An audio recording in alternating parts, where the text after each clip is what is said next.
YouTube family, what's good? What's good? Have a seat. Let's talk. So I'm listening to this video from Flat Earth Banjo USA Japan. This one was absolute fire. If you haven't subscribed to Flat Earth Banjo USA Japan, I highly recommend his channel. He's got some awesome information. My goodness, it's so awesome. And this right here was from a couple of days ago with Mr. Matthew Hakeem. This was a fabulous live stream. Awesome information being put out.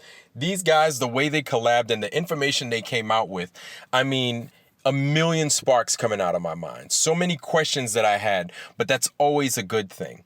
I tell you what, the joy of relearning what this earth is it's like something as old as this earth is brand new to an old mind like mine. You know what I'm saying? Maybe you guys feel what I'm saying, understand what it is I'm talking about. But one of the things that these guys discussed was something that we mentioned on my channel as well. Something that I found rather strange was certain spots in Africa, certain spots just in the world that were once oases is now deserts. So let me give you guys an example. All right. So these guys talk about hotspots, right? And if you look, when I'm talking about the hotspots, I'm talking about these areas in these regions that ain't got no kind of grass on them. So we're talking about Saharan Africa, right? Northern part of Africa, all that right there. So if you look strategically how it's burnt through, look at that. This is my Google map right here. So it's basically linear, it just goes straight across. Right? And then it goes up into Turkmenistan, Iran, Kazakhstan. And I'll tell you what, Kazakhstan is cold as hell. It is not warm over there. Kyrgyzstan, Mongolia, all that. All these regions up there by Mongolia, Kyrgyzstan, Nepal, Afghanistan, Turkmenistan, Kazakhstan. A lot of that is mad cold. Northern Iran is cold. Turkey has some cold spots as well. Turkey's right there on top of the Black. You see? Right, it's underneath the Black Sea. That little M-looking region. Hold on. Let me show y'all. Put that brush up. And right there is the Black Sea. Right? Let me get rid of that. So, I'm bringing this map up. This map, man, I tell you what, it is something else. Let me get rid of that right there. If you look in Africa, remember if you look at the previous videos that I had, I mentioned Africa had that long-ass river in the middle, right? Well, it ain't there no more. So you had right around here. Oh, hold on. Let me get that dumb thing to work. There it is. The dumb thing is me. I'm not going to blame the dang thing, but you had a river here. Or not a river, but a lake, big old lake right there. You see it, right? Right there. Then it comes up around there, and you got that long ass thing, and then it busts out into a delta, right? Right there by the Gambia and everything, the Gambia. But you had that long ass river. Now it don't exist no more. It ain't even there no more. You know what I'm saying? Let me get rid of this. Okay, it ain't even there no more. It ain't there no more. And aside from me repeating myself over and over, this map is from the 1500s.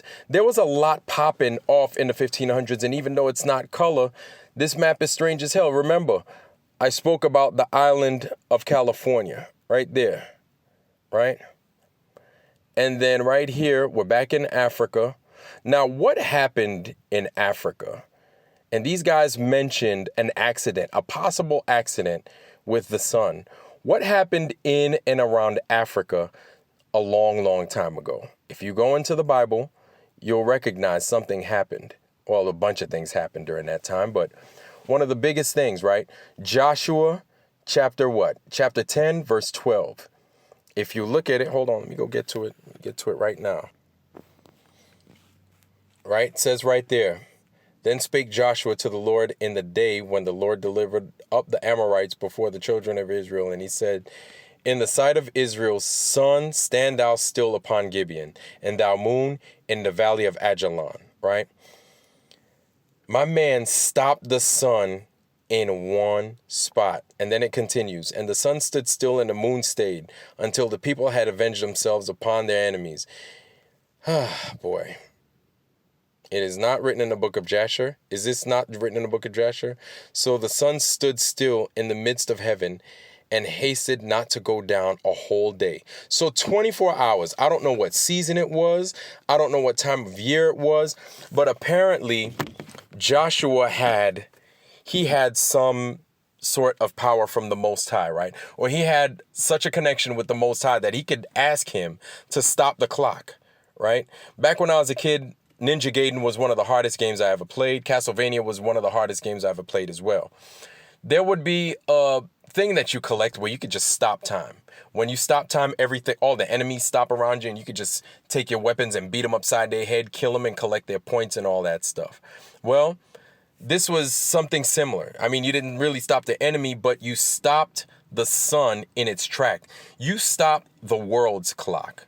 You stopped our hour and our minute hand, right? As true earthers, we see the sun and the moon as like the hour and the minute hand, or the minute and the hour hand, respectively.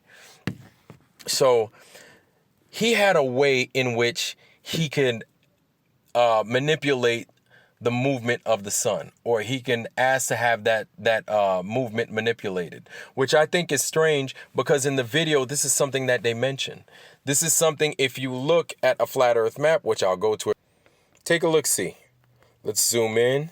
But if you look right there, look at that. You remember when I mentioned, man, it's funny how the sun is just cutting a big old swath of heat in this region. But look at that. The regions that we mentioned, right above China, right up there, right above China, right up here. All that big old swath of heat cut through. All this. Could that have been an accident? Because if we look at a lot of these old maps from just 400 years ago, 500 years ago, all this is green. A lot of, if not all of it, but a lot of Northern Africa, which is the biggest desert in the world, right? The Sahara, that is mostly green. And then on top of that, you had that big giant river cutting through. You had that big giant river cutting through this part. All that big old river, lakes and rivers, all right here. Now they're non-existent. I mean, they're not totally non-existent, but you have them. They're super sparse in that portion of Africa. And it makes sense because look at where you have all the green at. Right here in the middle part. Hell, not even the south has the green. But the south is more, a lot more arable than it is up here, that's for sure. Don't you find that funny? So maybe there was an accident. And maybe there was a time where people had a way to manipulate how the sun moved, how the sun and the moon moved.